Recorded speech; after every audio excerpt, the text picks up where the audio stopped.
Welcome to PMA. We are devoted to improving our mindset every day, and with the knowledge we have at our fingertips, we bring you the very best audiobooks and teachings. Head over to our page, there is a PayPal link. Please leave a financial contribution so we can continue our work by adding value to your life. Mars, Women Are from Venus, by Dr. John Gray.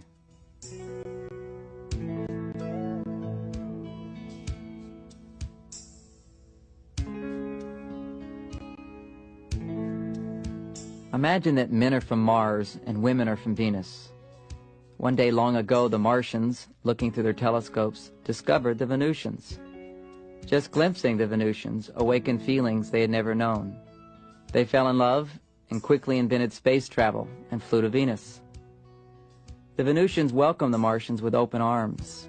The love between the Venusians and Martians was magical. They delighted in being together, doing things together, and sharing together. Though from different worlds, they reveled in their differences. They spent months learning about each other, exploring and appreciating their different needs, preferences, and even behavior patterns. For years, they lived together in love and harmony. Then they decided to fly to Earth. In the beginning, everything was wonderful and beautiful. But the effects of Earth's atmosphere took hold, and one morning, everyone woke up with a peculiar kind of amnesia. Selective amnesia. Both the Martians and Venusians forgot that they were from different planets and were supposed to be different. And one morning, everything they had learned about their differences was erased from their memory.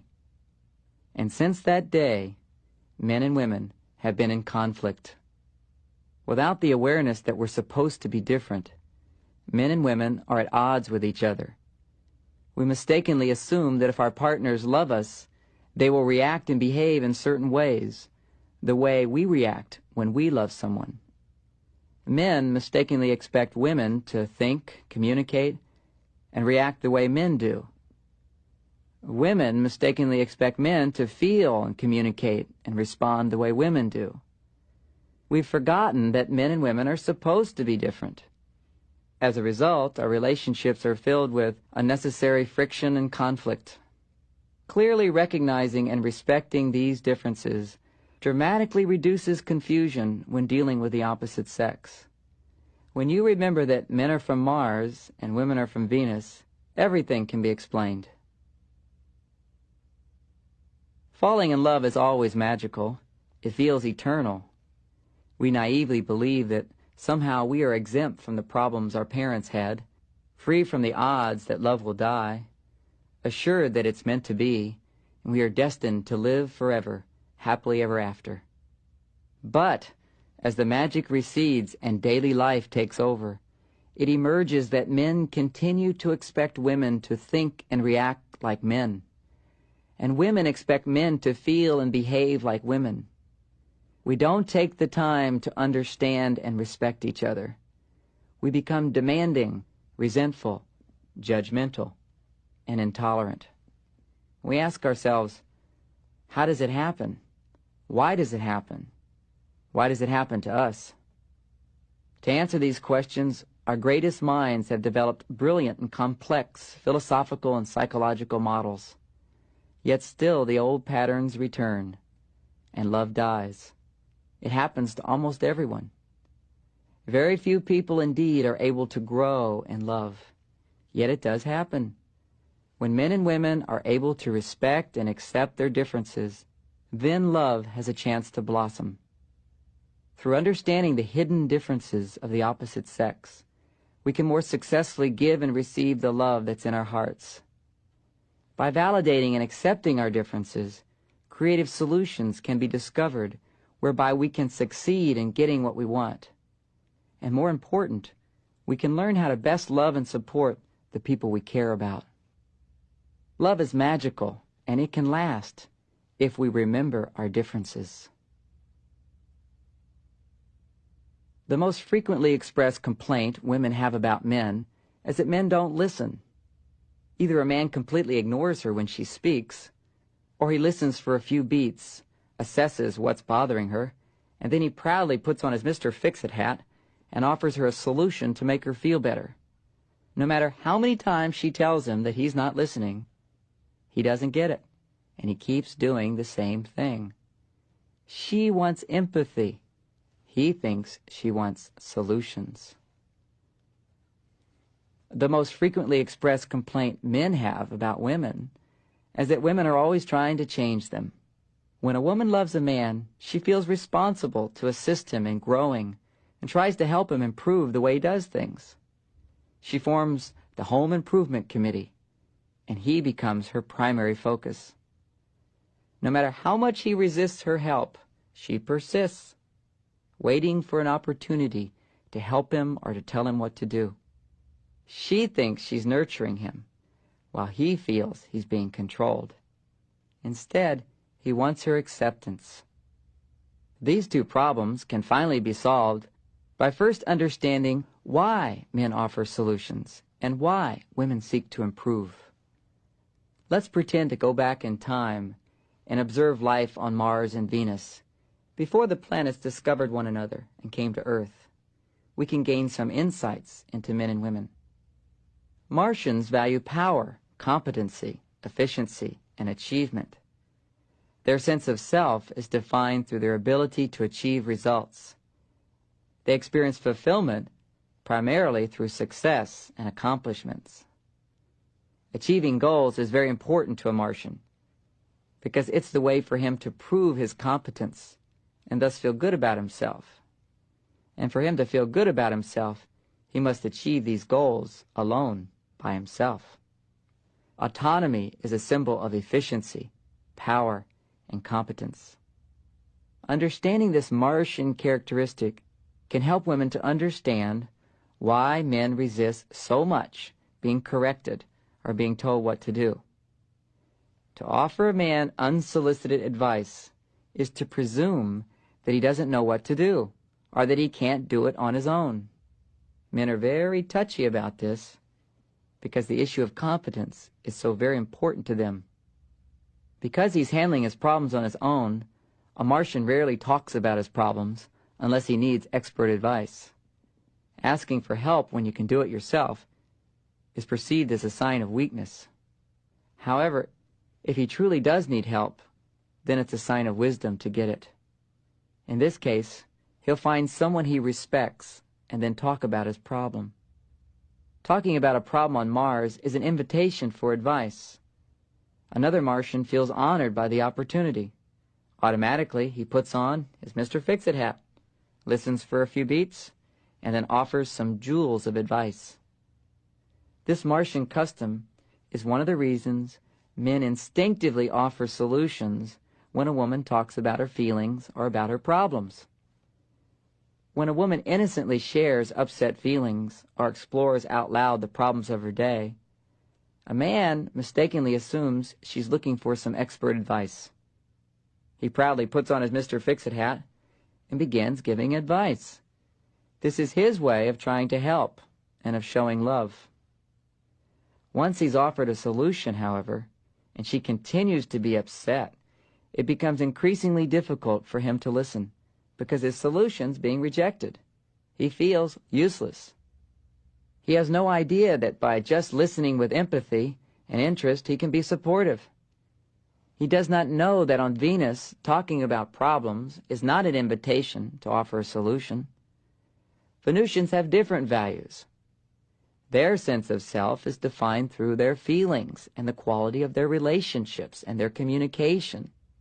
They experience fulfillment through sharing and relating. Communication is of primary importance.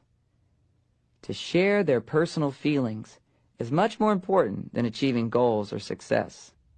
Talking and relating to one another is a source of tremendous fulfillment.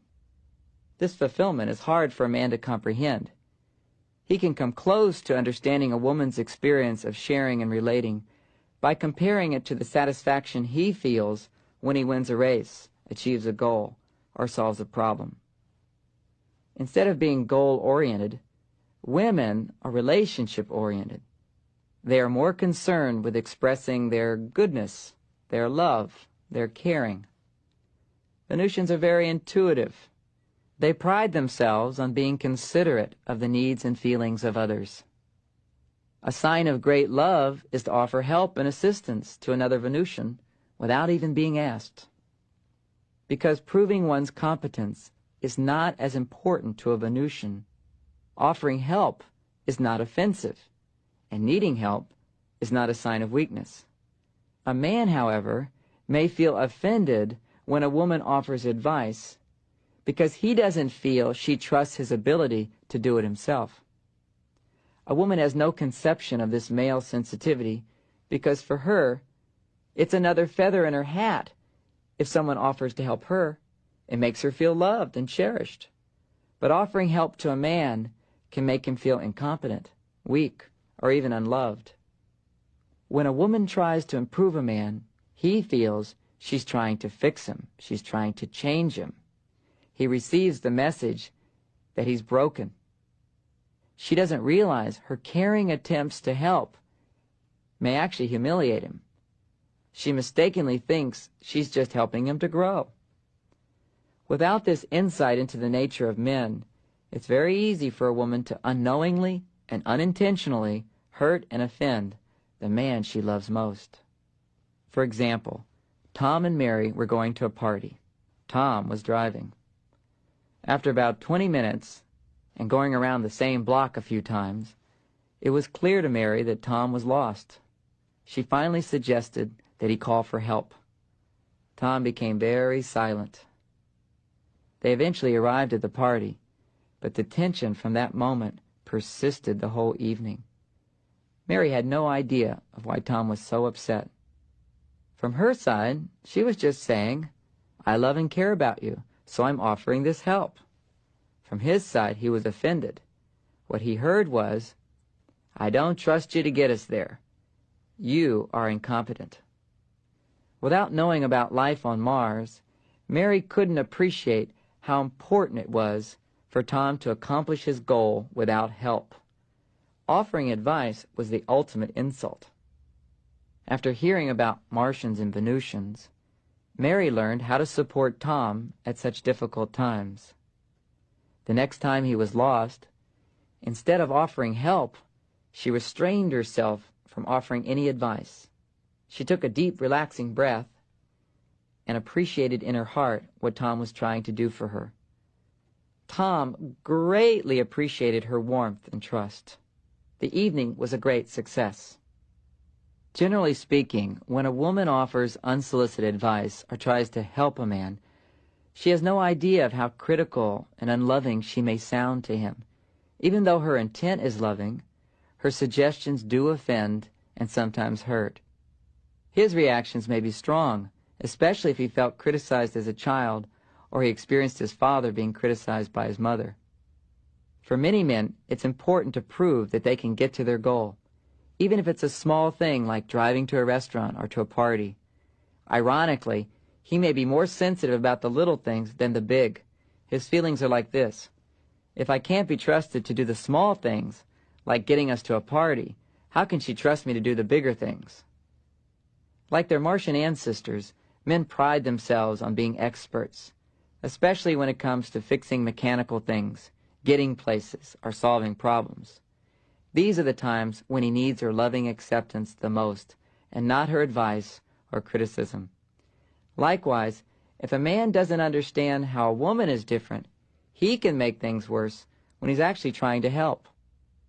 Men need to remember that women talk about problems to get close and not necessarily to get solutions. So many times a woman just wants to share her feelings about her day, and her husband, thinking he's helping, interrupts her by offering a steady flow of solutions to her problems. For example, Mary comes home from an exhausting day. She wants and needs to share her feelings about the day. She says, "There's so much to do. I don't have any time for myself." Tom says, "You should quit that job. You don't have to work so hard. Find something you like to do." Mary says, "But I like my job. They just expect me to change everything at a moment's notice." Tom says, "Don't listen to him. Just do what you can do." Mary says, "I am."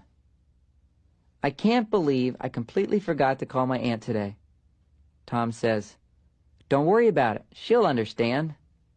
Mary says, Do you know what she's going through? She needs me. Tom says, You worry too much. That's why you're so unhappy.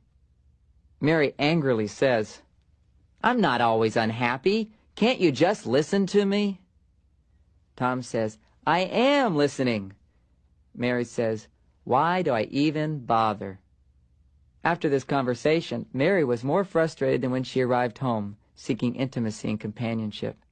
Tom was also frustrated and had no idea of what went wrong. He wanted to help, but his problem-solving tactics didn't work. Without knowing about life on Venus, Tom didn't understand how important it was just to listen without offering solutions. His solutions only made things worse. You see, Venusians never offer solutions when someone's talking about their feelings. When Tom heard about the Venusians and how much they needed to talk, he gradually learned how to listen. When Mary now comes home tired or exhausted, their conversations are quite different. They sound like this. Mary says, There's so much to do. I have no time for me. Tom takes a deep breath, relaxes on the exhale, and says, Sounds like you had a hard day. Mary says, They expect me to change everything at a moment's notice. I don't know what to do. Tom pauses and then says, Mary says, I even forgot to call my aunt. Tom says with a slightly wrinkled brow, Oh, no. Mary says, She needs me so much now. I feel so bad. Tom says, You're such a loving person. Come here. Let me give you a hug. Tom gives Mary a hug, and she relaxes in his arms with a sigh of relief. She then says, I love talking with you. You make me really happy. And as they finish the hug, she says, Thanks for listening. I feel much better. Not only Mary, but also Tom felt better. He was amazed at how much happier his wife was when he finally learned to listen. Not everything is wrong with Mr. Fix-It or the Home Improvement Committee. These are very positive Martian and Venusian attributes. The mistakes are only in timing and approach. Men need to remember that when women seem upset and talk about their problems, it's not the time to offer solutions. Women need to remember that unsolicited advice or criticism, especially if he's just made a mistake, makes him feel unloved and controlled. To learn from his mistakes, he needs to feel her acceptance more than her advice.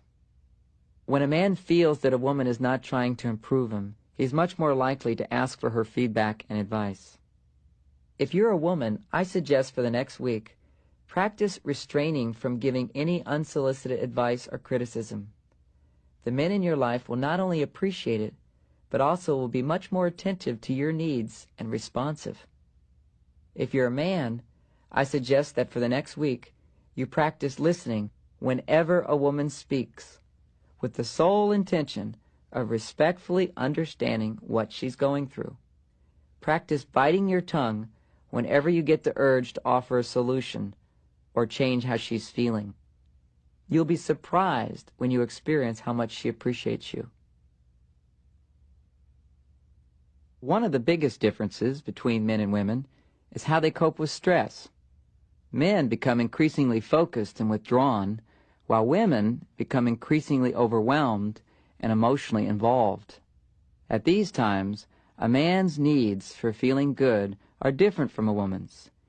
He feels better by solving problems, while she feels better by talking about problems. Not understanding and accepting these differences creates unnecessary friction in our relationships. Here's a common example. When Tom comes home, he wants to relax and unwind by quietly reading the news. He is stressed by the unsolved problems of his day and finds relief through forgetting about them. His wife, Mary, also wants to relax from her stressful day. She, however, wants to find relief by talking about the problems of her day. The tension slowly building between them gradually becomes resentment. Tom secretly thinks Mary talks too much, while Mary feels ignored. Without understanding their differences, they will grow further apart. This problem can be resolved first by understanding in greater detail how men and women cope with stress. Let's again observe life on Mars and Venus and glean some insights about men and women. When a Martian gets upset, he never talks about what's bothering him. Instead, he becomes very quiet and goes to his private cave to think about his problem, mulling it over to find a solution. When he has found the solution, he feels much better and comes out of his cave. If he can't find a solution, then he needs to do something to forget his problems, like reading a magazine or playing a game. This is hard for women to understand because on Venus, sharing your problems with another is an important activity, and it's actually considered a sign of love and trust. When a man is stressed, he will withdraw into the cave of his mind and focus on solving a problem. At such times, he is powerless to give his partner the attention and communication she needs and deserves. It is hard for her to be accepting of him at these times because she doesn't know how stressed he is. If he were to come home and talk about his problems, then she could be more compassionate. But when a man is stuck in his cave, a woman resents his not being more open. She feels hurt when he turns on the news or goes outside to play some basketball and ignores her. It's easy to take it personally. To expect a man who's in his cave instantly to become open, responsive, and loving is as unrealistic as expecting a woman who's upset to immediately calm down and make complete sense. On the other hand, men generally have little awareness of how distant they become when they're in their cave. As a man recognizes how withdrawing into his cave may affect a woman, he can be more compassionate when she feels neglected and unimportant. To increase consideration, both men and women need to understand each other better. When a man begins to ignore his wife, she often takes it personally. Knowing he's coping with stress in his own way is extremely helpful, but does not always help her alleviate the pain. At such times, she may feel the need to talk about these feelings. This is when it's important for the man to validate her feelings. He needs to understand that she has a right to talk about her feelings, just as he has a right to withdraw into his cave and not talk. If she doesn't feel understood, then it's difficult for her to release her hurt and accept his differences. When women talk about problems, men usually resist. A man assumes she's talking with him about her problems because she's holding him responsible. The more problems, the more he feels blamed. He doesn't realize that she's talking to feel better.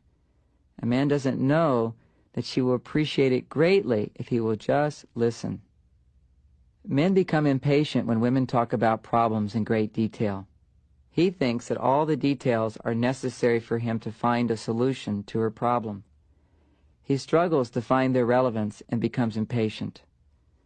The more details she gives, the more he's frustrated while listening. His frustration is lessened if he can remember that she is greatly benefiting by talking about the details. This is something important to her.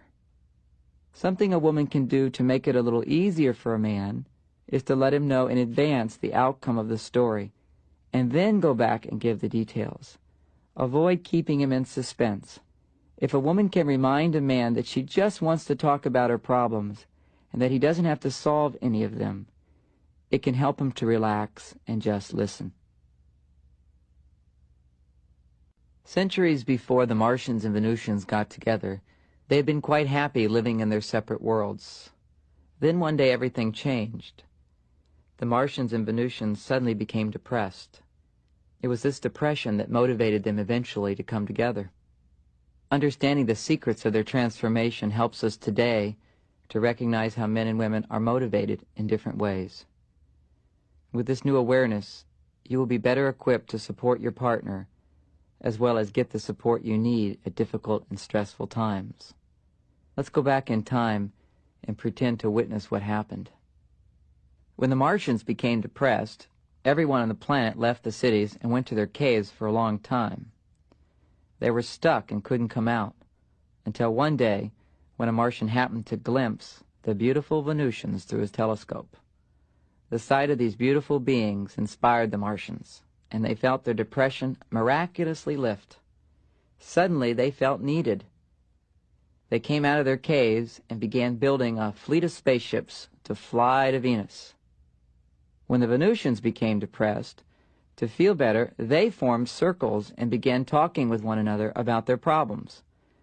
But this didn't seem to relieve the depression.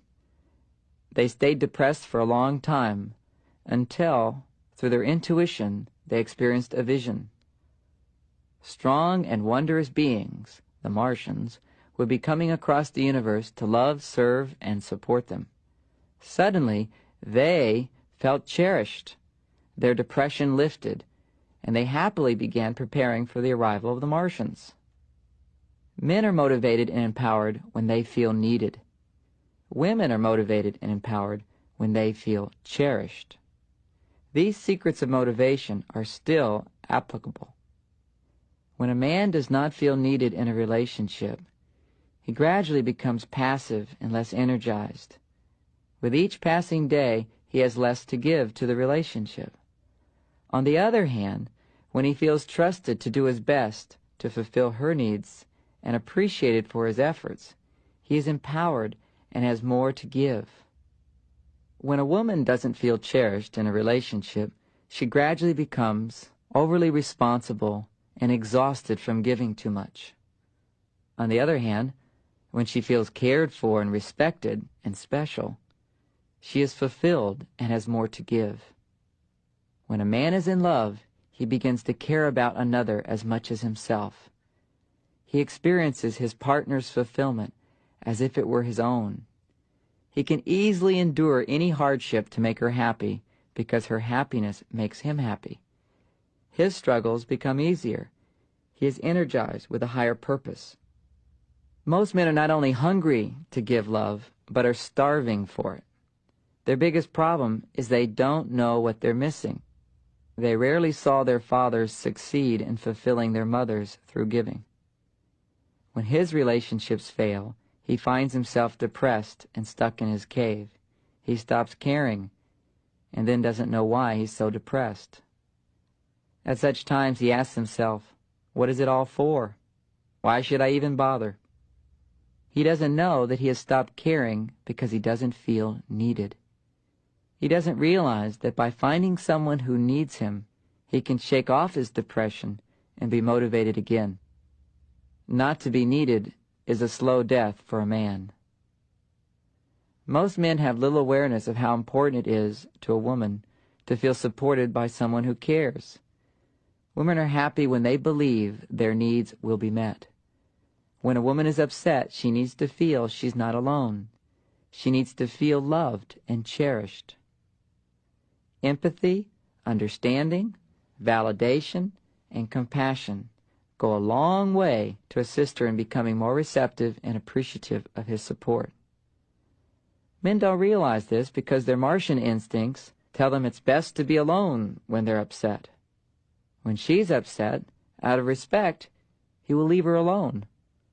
Or if he stays, he makes matters worse by trying to solve her problems. He doesn't instinctively realize that what she needs most is just someone to be there, someone to listen, someone who cares. A woman's tendency to become overly responsible relaxes as she remembers that she is worthy of love. She doesn't have to earn it. She can relax, give less, and receive more. She deserves it. When a woman realizes she's been giving too much, she tends to blame her partner for her unhappiness. Although she has not received what she deserves, to improve her relationships, she needs to recognize how she contributed to the problem. When a woman gives too much, she should not blame her partner solely for the problem. Likewise, A man who gives less should not blame his partner for being negative or unreceptive to him. Blaming does not work. Understanding, trust, compassion, acceptance, and support are the solution, not blaming our partners. When this situation occurs, instead of blaming his partner for being resentful, a man can be compassionate and offer his support, even if she doesn't ask for it. Listen to her, even if at first it sounds like blame, and help her to trust and open up by doing little things for her to show he cares. Instead of blaming a man for giving less, a woman can accept and forgive her partner's imperfections, especially when he disappoints her. Trust that he wants to give more, but he doesn't know how, or he doesn't realize how important it is, and so he doesn't offer his support. She can also encourage him to give more by appreciating what he does do and continue to ask for his support. Most important, however, a woman needs to recognize her boundaries of what she can give without later resenting her partner. Instead of giving more and expecting her partner to then even the score, she needs to keep it even by regulating how much she gives. Setting limits and receiving are very scary for a woman. She is commonly afraid of needing too much and then being rejected, or judged, or even abandoned. Deep inside her unconscious, she may hold the incorrect belief that she is unworthy of love, particularly if as a child she witnessed abuse or was directly abused.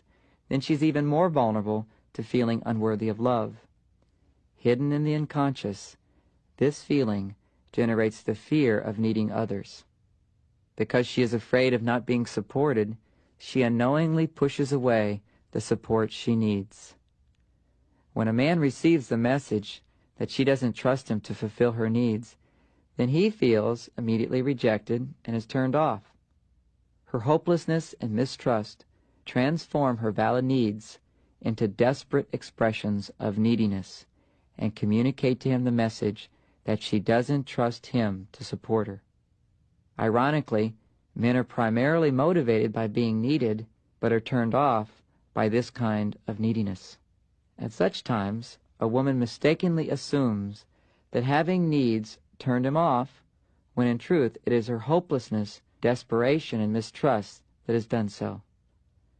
Without recognizing that men need to be trusted, it is difficult and confusing for women to understand the difference between needing and neediness. Needing is openly reaching out and asking for support from a man in a trusting manner, one that assumes that he will do his best. This empowers him.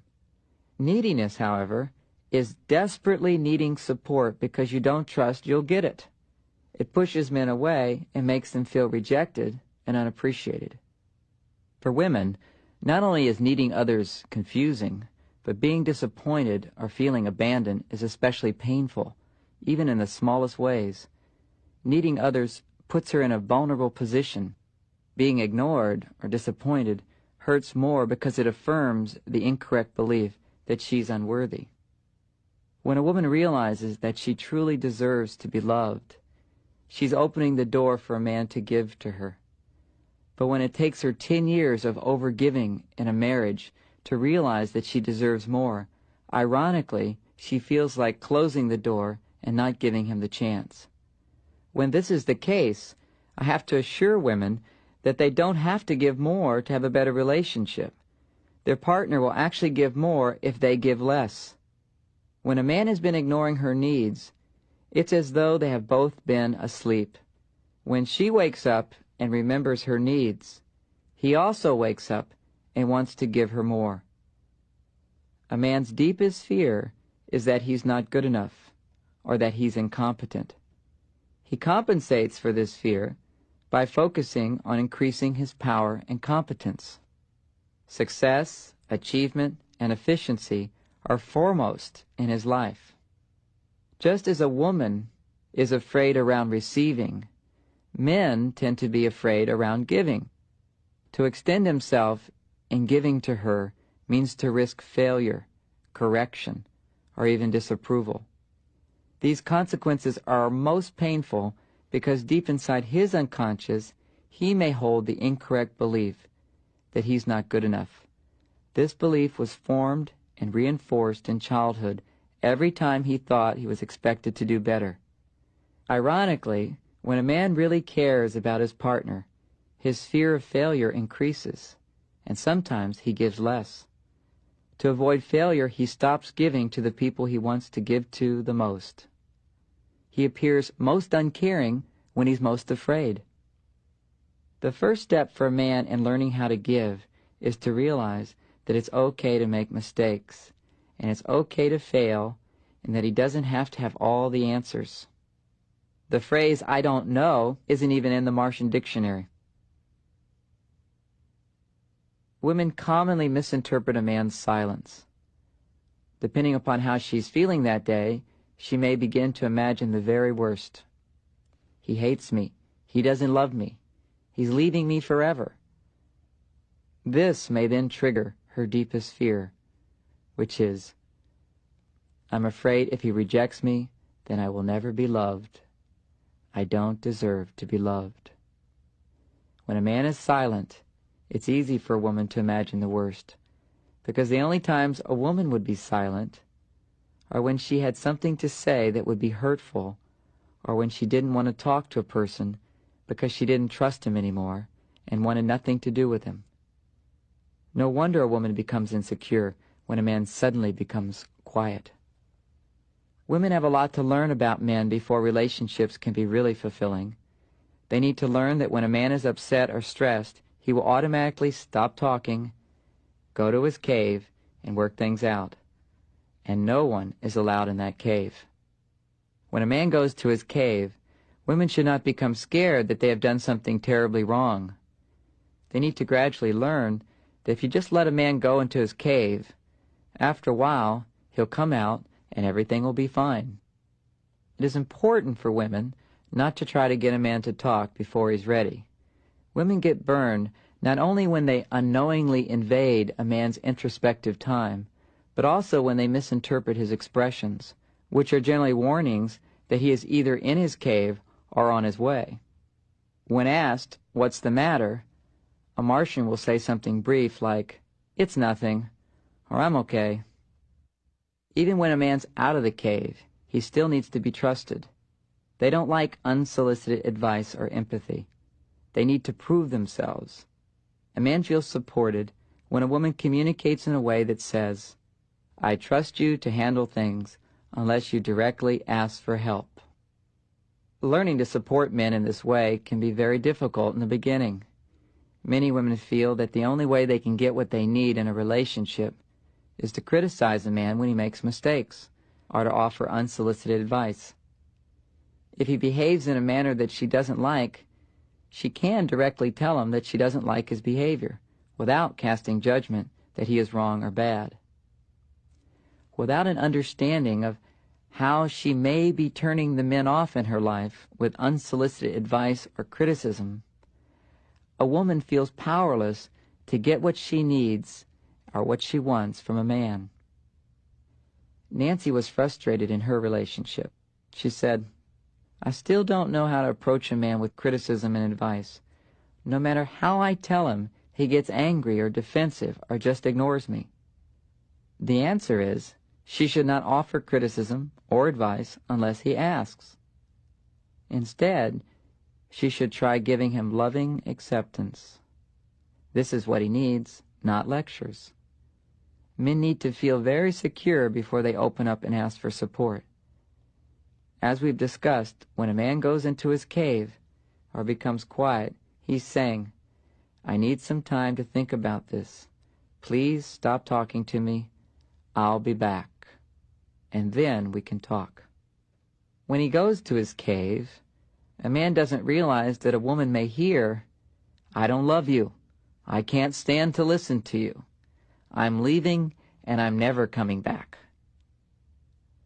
To counteract this message, he can learn to say these 4 magic words: "I will be back.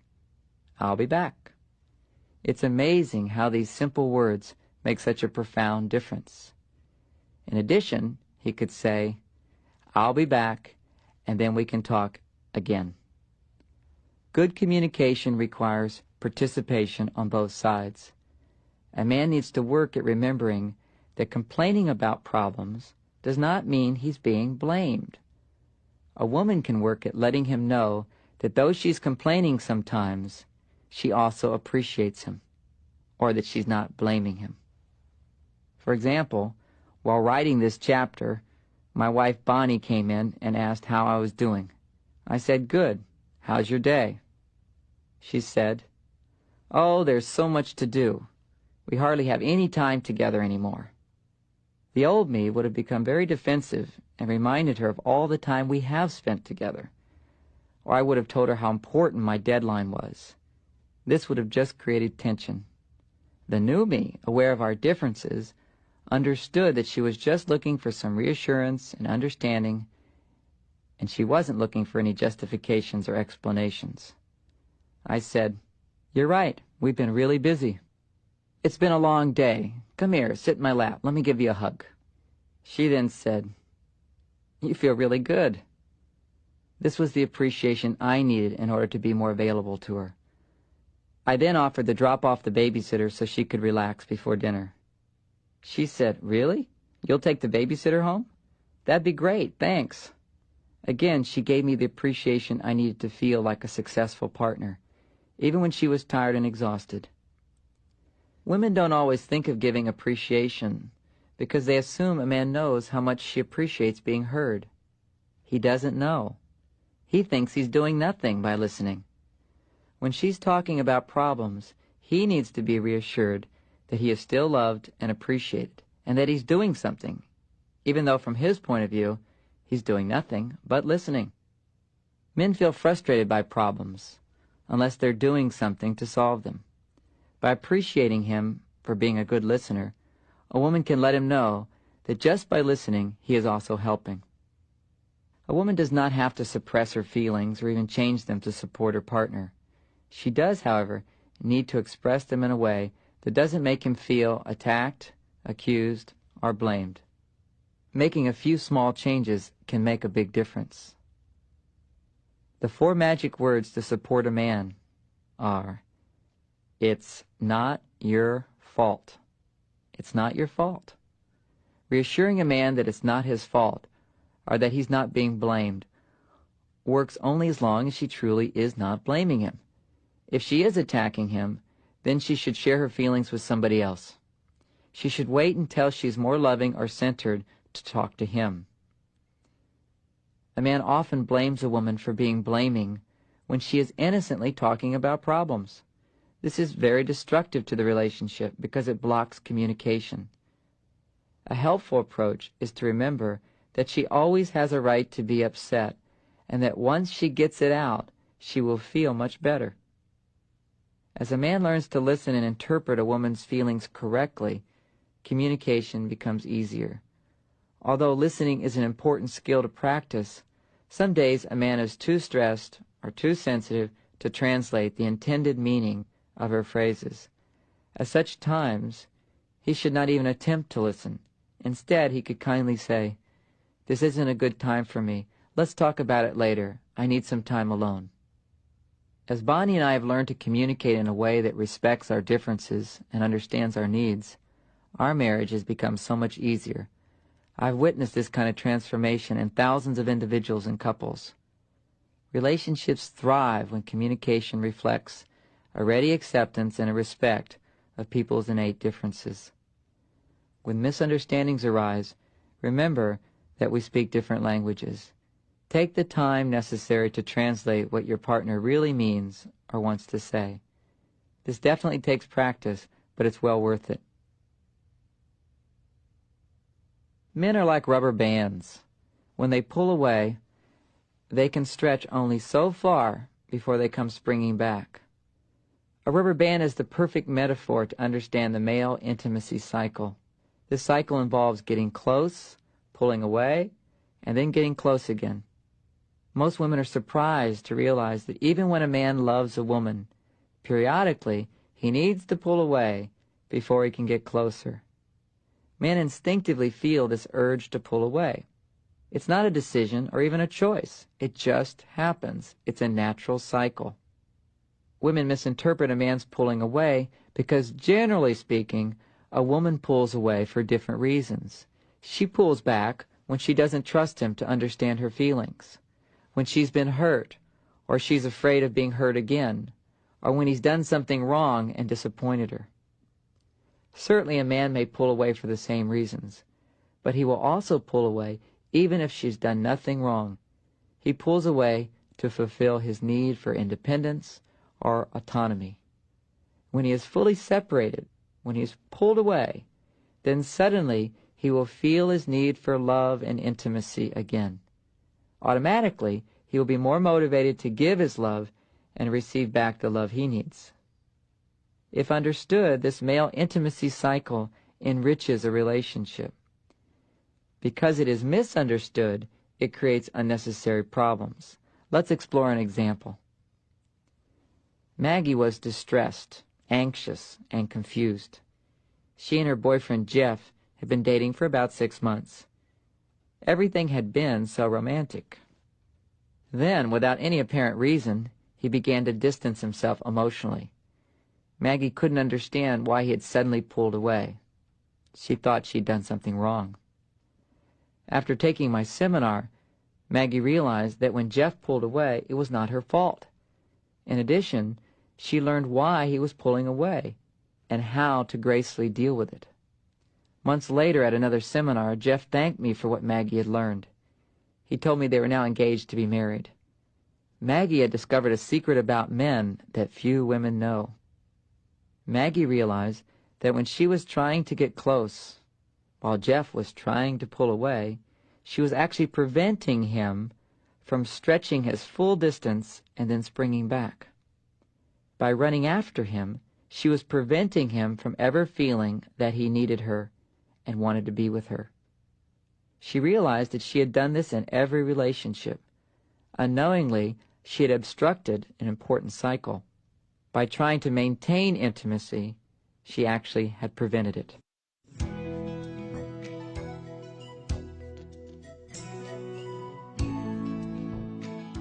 When a man has stretched away his full distance, he will return with a lot of power and spring. This is generally puzzling for a woman because for her, becoming intimate again requires a period of reacquaintance. If she doesn't understand that men are different in this way, she may have a tendency to mistrust his sudden desire for intimacy and push him away. Men also need to understand this difference. When a man springs back before a woman can open up again to him, she generally wants and needs time and conversation to reconnect. This transition can be more graceful if a man understands a woman may need more time, especially if she felt hurt when he pulled away. Without this understanding, a man may become impatient. A man automatically alternates between needing intimacy and autonomy. For example, in the beginning of his relationship with Maggie, Jeff was strong and full of desire. He wanted to impress her, fulfill her, please her, get close to her. As she opened her heart to him, he got closer and closer. He felt wonderful. But after a brief period, a change took place. Even though this closeness is fulfilling to a man, he will inevitably begin to feel the urge to pull away. Having temporarily fulfilled his hunger for intimacy, like after a good meal, he now feels his hunger to be independent or to go for a walk. As Jeff instinctively pulls away without any explanation to Maggie, Maggie reacts with fear. She feels powerless to get him back because she doesn't know what she did to turn him off. When she asks him what's the matter, he doesn't have a clear answer, and so he resists talking about it. He just continues to distance from her even more. Without an understanding of this cycle, it's easy to see how men and women begin to doubt their love. Maggie could easily assume that Jeff didn't love her. Without getting a chance to pull away, Jeff would lose touch with his desire and passion to be close. He could easily assume he no longer loved Maggie. After learning to let Jeff have his distance, or space, Maggie discovered that he did come back. She practiced not running after him when he would withdraw and trusted that everything was okay each time he did come back. As her trust in this process grew, it became easier for her to accept this part of Jeff. The more she just accepted him at those times, the sooner he would return. As Jeff began to understand his changing feelings and needs, he became more confident in his love for her. He was able to make a commitment. Without an understanding of how men are like rubber bands, it's very easy for women to misinterpret a man's reactions. When a man pulls away, it's not because he doesn't want to talk. Instead, he needs some time alone, time to be with himself, when he's not responsible for anybody else. It's a time for him to take care of himself. When he returns, then he's available to talk. To a certain extent, a man loses himself through connecting with his partner. By feeling her needs, problems, wants, emotions, he may lose touch with his own sense of self. Pulling away allows him to reestablish his personal boundaries and fulfill his need to feel autonomous. When a man is pulling away, this is not the time to try to get closer. Let him pull away. After some time, he'll return. He will appear loving and supportive and act as though nothing has happened. This is the time to talk, not when he's pulling away. Men generally don't realize how their suddenly pulling away and then later returning affects women. With insight about this intimacy cycle, a man can recognize the importance of sincerely listening when a woman speaks. He grows to understand his own cycles and reassures her when he pulls away that he will be back. When he returns to talk, she might probe him to understand why he left. If he's not sure, which is many times the case, he might say, "I'm not sure, I just needed some time to myself." To initiate a conversation, the wise woman learns not to demand that a man talk, but asks that he truly listen to her. As her emphasis changes, the pressure on him is released. She learns to open up and share her feelings without demanding that he do the same.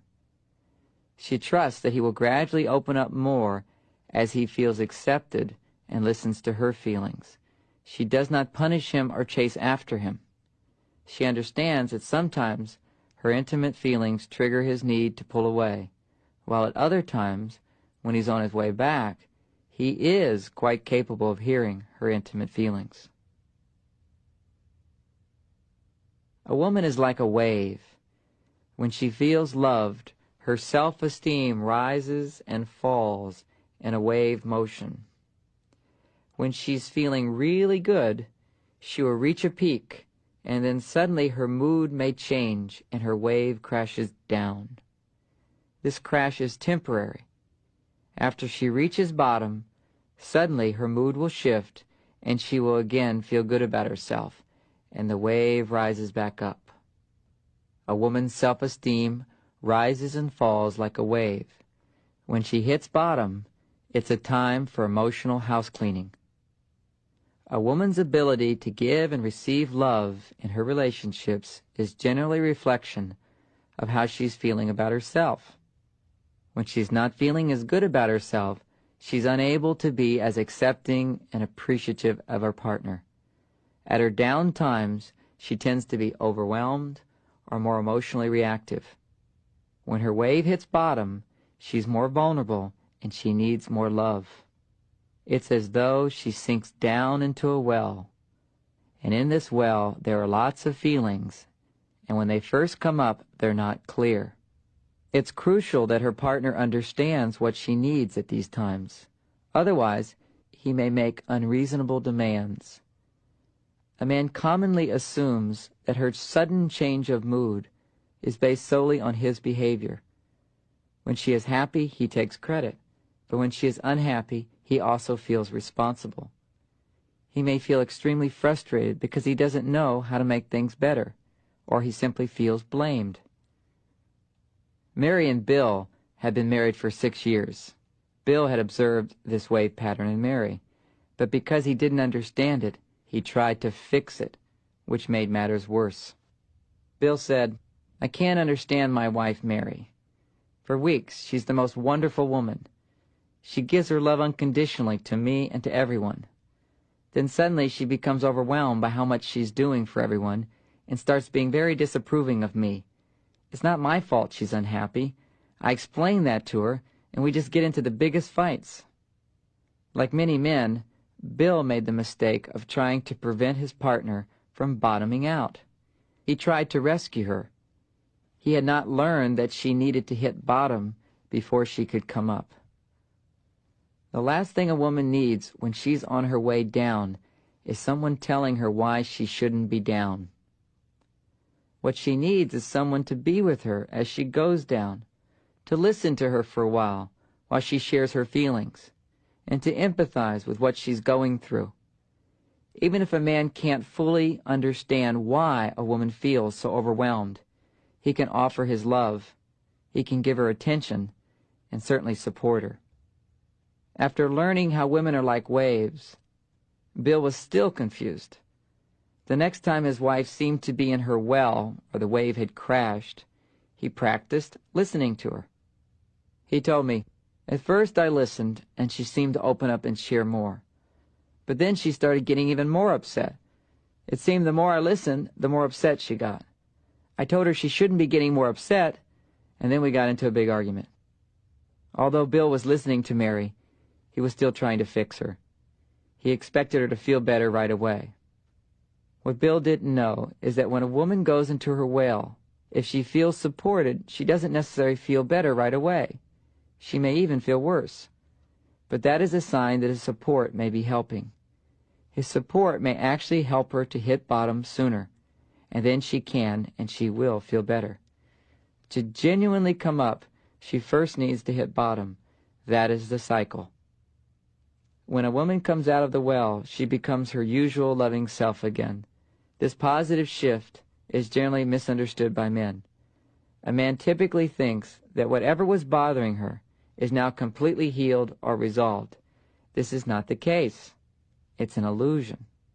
When her wave crashes again, similar issues will arise. When her issues come up again, he becomes impatient because he thinks that they've already been resolved. Without understanding the wave, he finds it hard to validate and nurture her feelings when she's feeling down or in the well.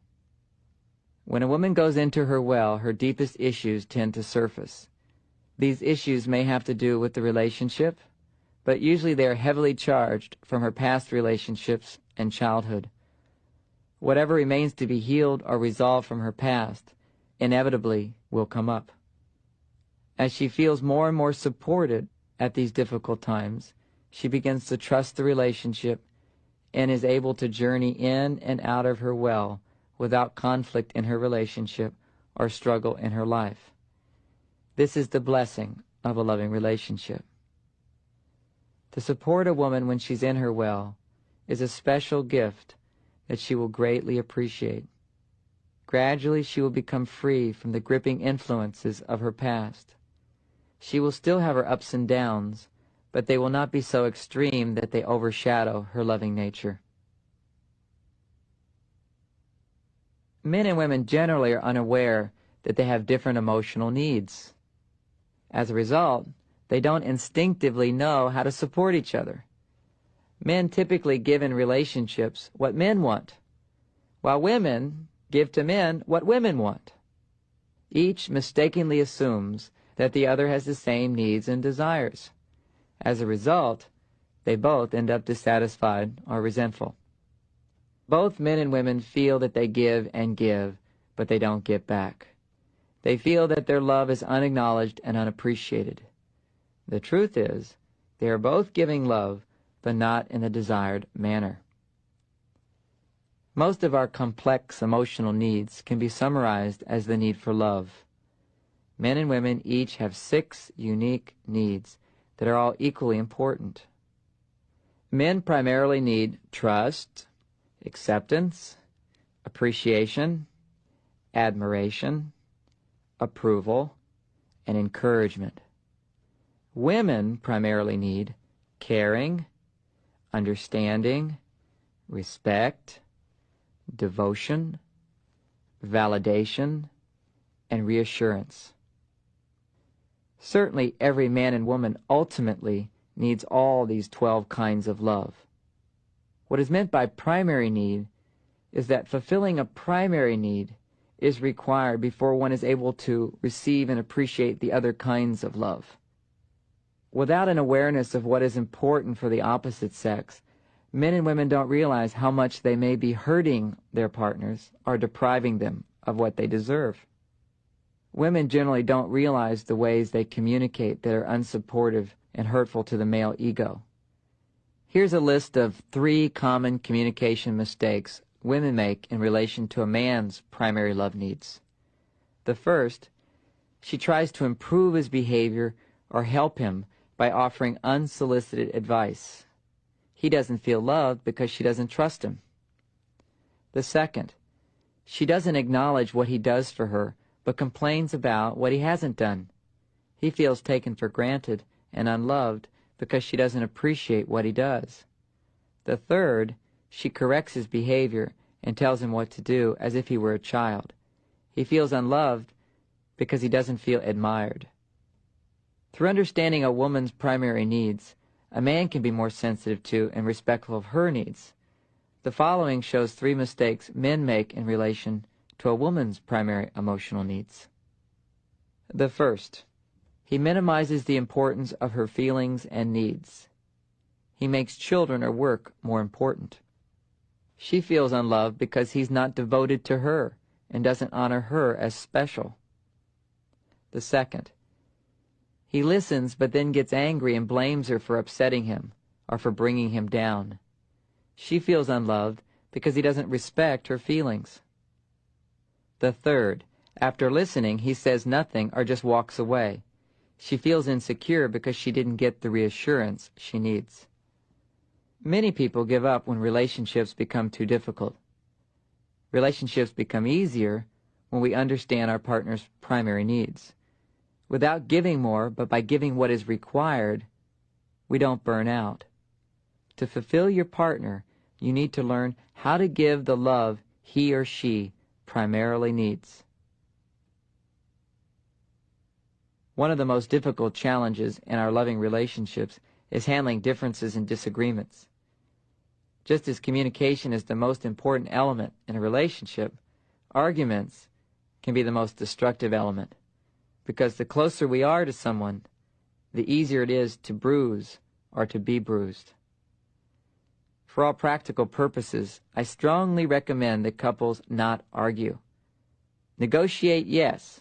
Ask for what you want. Express differences, but don't argue or fight.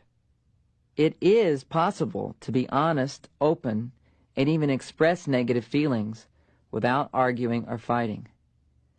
By remembering that we're from different planets and developing good communication skills, it's possible to avoid arguments without suppressing negative feelings or even conflicting ideas and desires.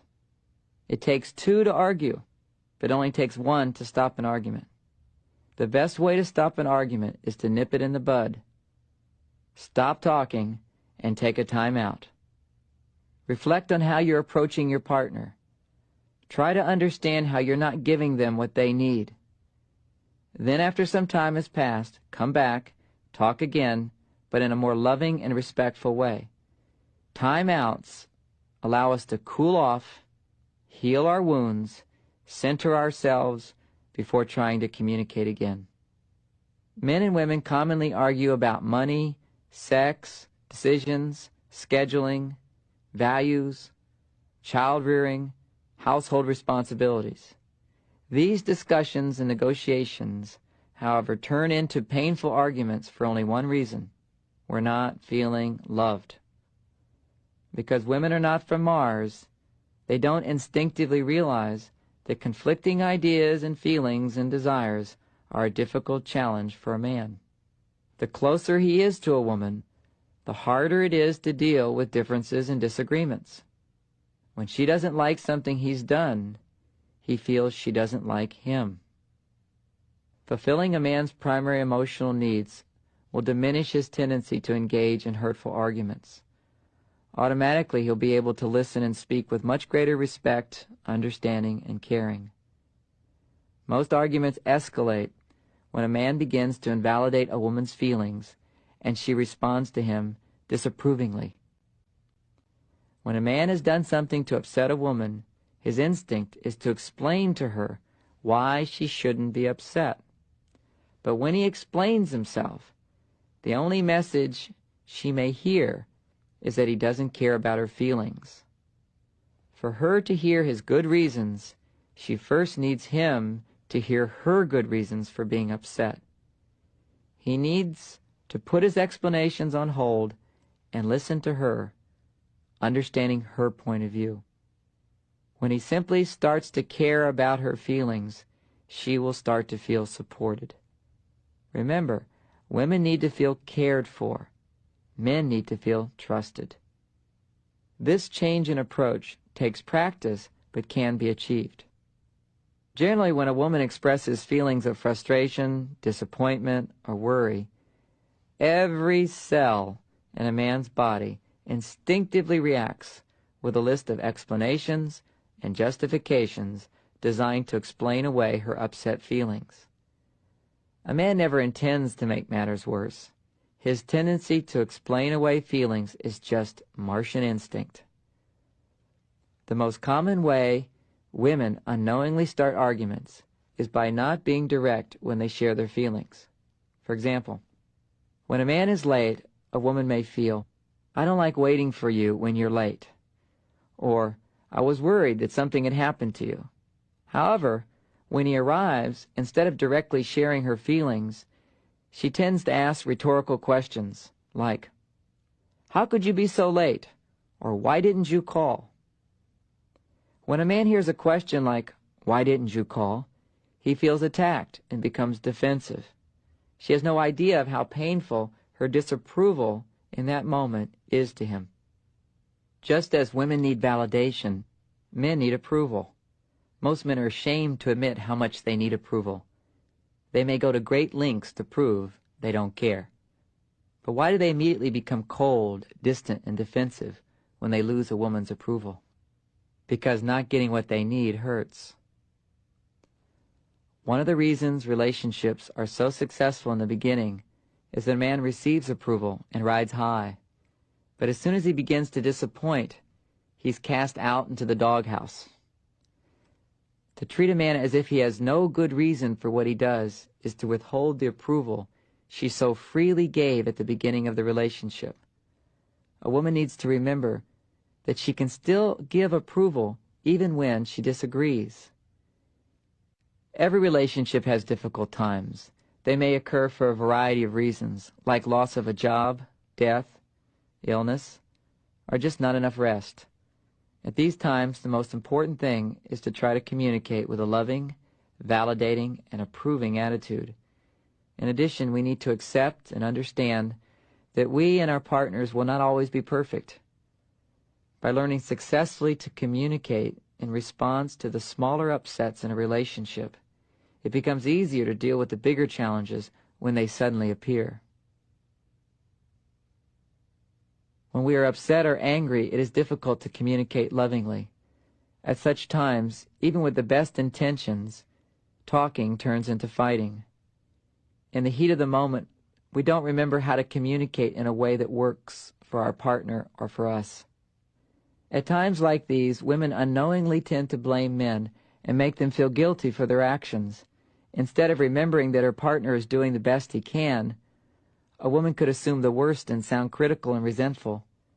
When she feels a surge of negative feelings, it is especially difficult for a woman to speak in a trusting, accepting, and appreciative way. She doesn't realize how negative and hurtful her attitude is to her partner. When men become upset, they tend to become judgmental of a woman and her feelings. Instead of remembering that his partner is vulnerable and sensitive, a man tends to forget her needs and sound mean and uncaring. When he feels a surge of negative feelings, it's especially difficult for him to speak in a caring, understanding, and respectful way. He doesn't realize how hurtful his negative attitude is to her. These are the times when talking doesn't work. Fortunately, there is another alternative.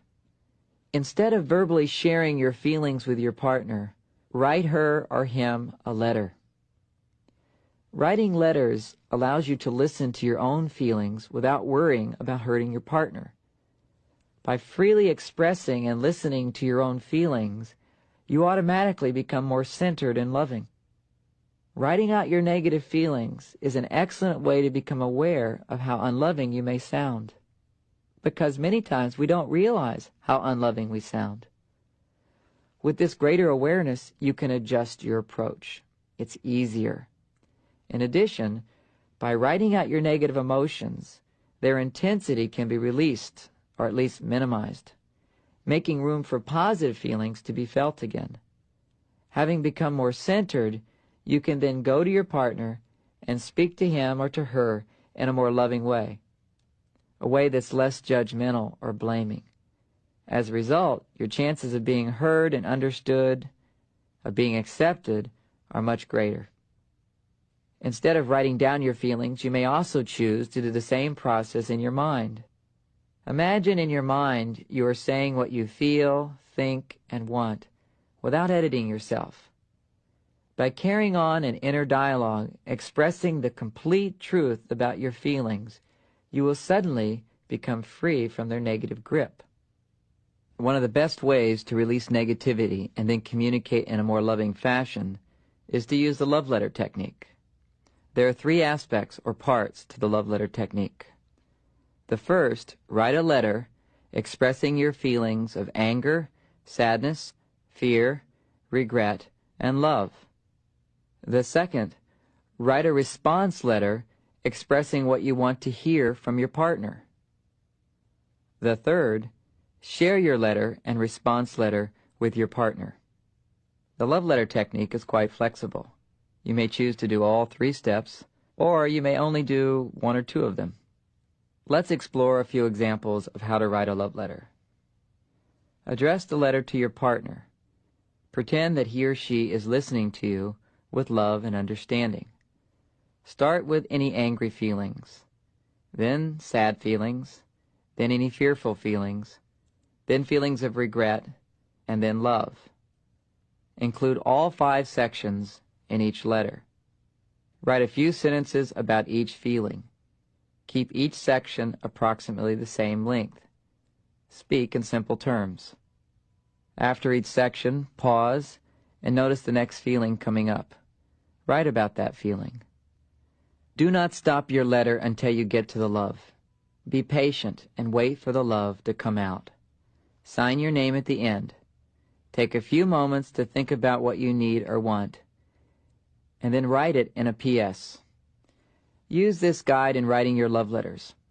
In each of the 5 sections, a few helpful lead-in phrases are included to help you express your feelings. You may use just a few of these phrases or all of them. Generally, the most releasing phrases are, I'm angry, I'm sad, I'm afraid, I'm sorry, I want, and I love.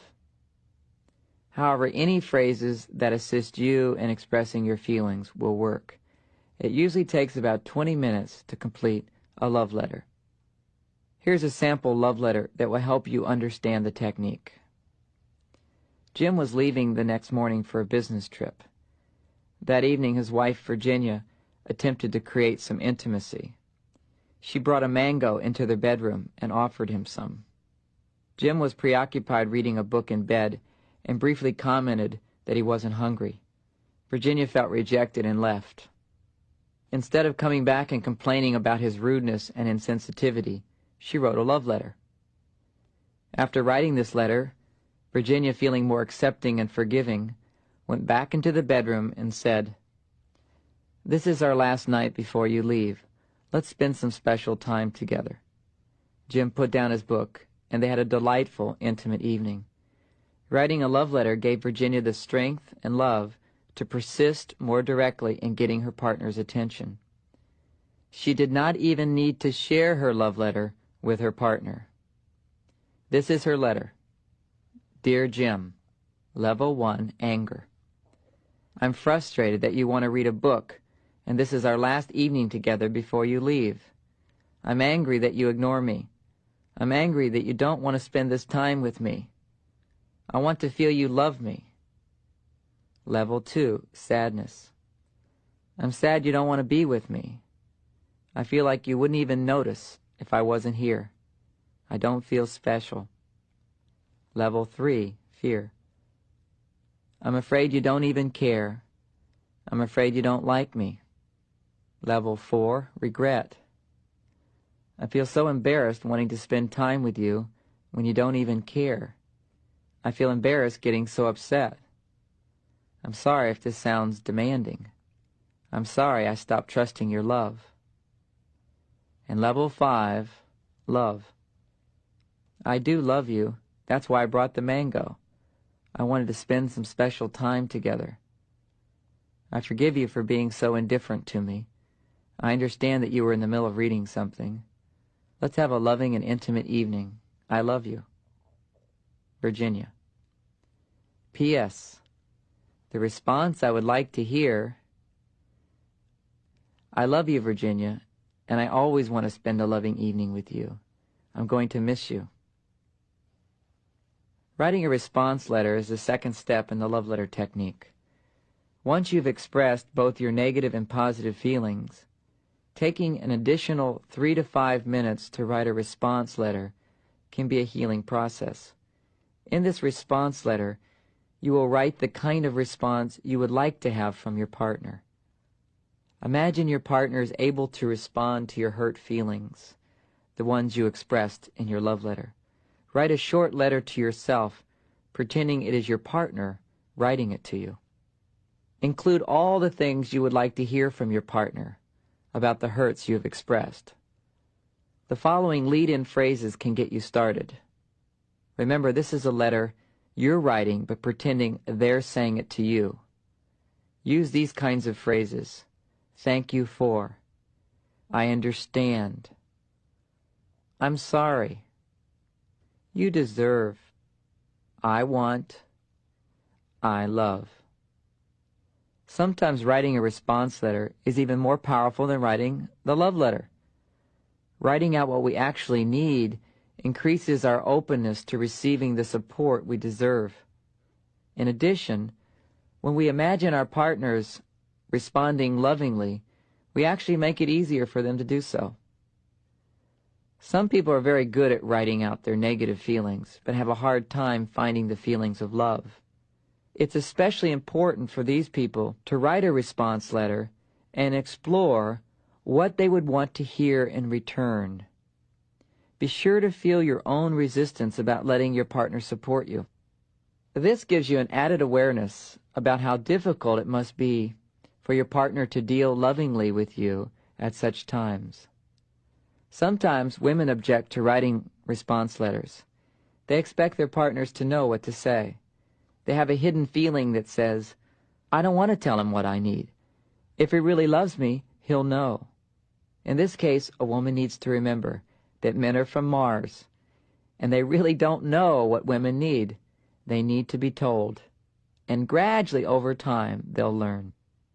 Sometimes women ask me, if I tell him what I want to hear and he starts saying it, how do I know he's not just saying it? I'm afraid he might not really mean it. This is an important question. If a man doesn't love a woman, he will not even bother to give her what she needs. If he even attempts to give a response similar to her request, then most likely he is really trying to respond. If in the beginning he doesn't sound fully sincere, it's because he's learning something new. It's awkward. Learning a new way of responding is awkward. To him, it may feel weak. This is a critical time. He needs lots of appreciation and encouragement. He needs feedback telling him he's on the right track. Sharing your love letters is important for the following reasons. It gives your partner an opportunity to support you. It allows you to get the understanding you need. It helps couples to start talking again when communication breaks down. And it teaches us how to hear negative feelings in a safe way. To receive more love, we need to have people in our life with whom we can openly and safely share our feelings. A loving and supportive group can do wonders to help us more easily get in touch with our deeper feelings. To share your feelings with a group means there are more people available to give you love. I hope you will use this love letter technique because I've witnessed it transform the lives of thousands of people, including my own. As you write more love letters, it becomes easier and works better. It takes practice, but it's worth it. When you want to feel better, write a love letter. If you're not getting the support you want in your relationships, a significant reason may be that you don't ask enough, or you may ask in a way that doesn't work. Asking for love and support is essential to the success of any relationship. If you want a GET, then you have to ASK. If you want to get more, you have to ask more. Both men and women have difficulty in asking for support. Women, however, tend to find it much more frustrating and disappointing to ask for support than men do. On Venus, their motto is, "Love is never having to ask." She may even purposefully not ask as a test to see if he really loves her. To pass the test, she requires that he anticipate her needs and offer his unsolicited support. This approach to relationships with men doesn't work. Men are from Mars, and on Mars, if you want more support, you simply have to ask for it. In the beginning of a relationship, if a woman doesn't get the support she wants, she then assumes he's not giving because he has nothing more to give. She patiently and lovingly continues to give to him, assuming that sooner or later he'll catch up. He assumes, however, he is giving enough because she continues to give to him. Eventually, she may ask for his support, but by this time she has given so much more and feels so much resentment that her request is really a demand. Men do not respond well to demands and resentment. Even if a man is willing to give support, her resentment or demands will lead him to say no. Demands are a complete turnoff. The first step is to practice asking for what you're already getting. Become aware of what your partner's already doing for you, especially the little things. Begin asking him to do the little things he already does. Then when he does these little things, give him a lot of appreciation. In this first stage, don't expect him to offer his support. It's important not to ask for more than what he's used to giving. Allow him to become used to hearing you ask for things in a non-demanding tone. Just as a woman who is upset doesn't want to hear a list of reasons and explanations about why she shouldn't be upset, a man doesn't want to hear a list of reasons about why he should fulfill her request. Simply be direct. An indirect request makes a man feel taken for granted or even controlled. One of the most common mistakes in asking for support is the use of the words "could you" or "can you" in place of "would you," "will you." To a man, it makes a big difference if you say, "Could you empty the trash?" versus "Would you empty the trash?" To him, he'd much prefer to hear, "Would you empty the trash?" The hardest thing of learning to ask is remembering how to do it. Try using the W words whenever possible. It will take a lot of practice. Be direct, be brief, and use "would you" or "will you" phrases. Be aware of how many times you don't ask for support.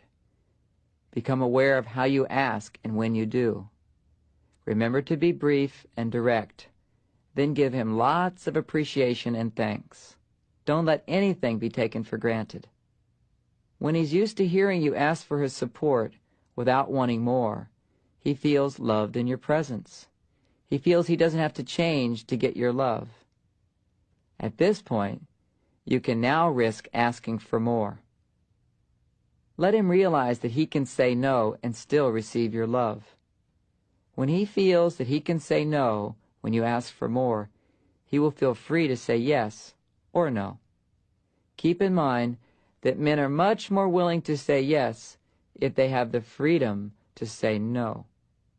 Once you can graciously accept a no, you are ready to assert your full power to get what you want. You ask for his support, and if he starts making excuses and resists your request, you don't say okay. In this third stage, you practice making it okay that he resists, but continue waiting for him to say yes.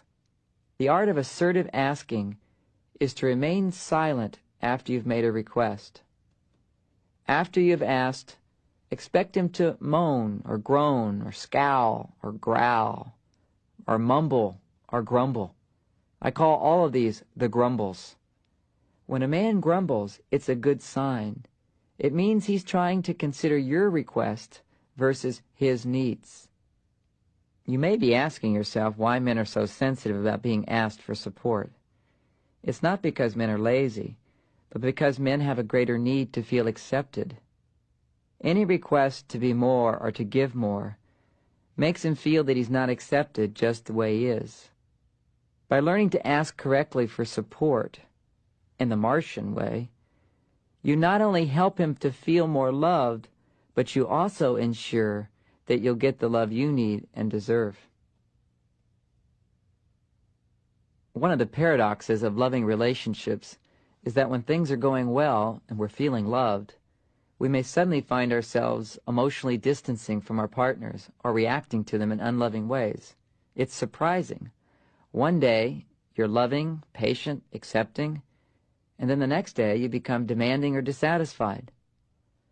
Your partner does something loving for you, and you find yourself resenting them for all the times in the past when he or she ignored you. Or you're attracted to your partner, and then when he or she makes a commitment, you lose your attraction, or you find others more attractive. You feel good about yourself or your life, and then suddenly you begin feeling unworthy, or abandoned, or inadequate. These sudden shifts are confusing, yet they're common. If we don't understand why they happen, we may think we're going crazy, or we may mistakenly conclude our love has died. Fortunately, there's an explanation. Love brings up our unresolved feelings. Whenever we're loving ourselves more or being loved by others, repressed feelings tend to come up. They come up to be healed and released. If we can successfully deal with those feelings, then we can feel much better and enliven more of our creative and loving potential. If, however, we get into a fight and blame our partner instead of healing our past, we just get upset and then suppress the feelings again. For years, we have suppressed our painful feelings. Then one day, we fall in love, and love makes us feel safe enough to become aware of those feelings. Love opens us up, and we start to feel our pain. When a man's past comes up, he generally heads for his cave. He tends to be overly sensitive and needs a lot of acceptance, a lot of space. When a woman's past comes up, her self-esteem crashes.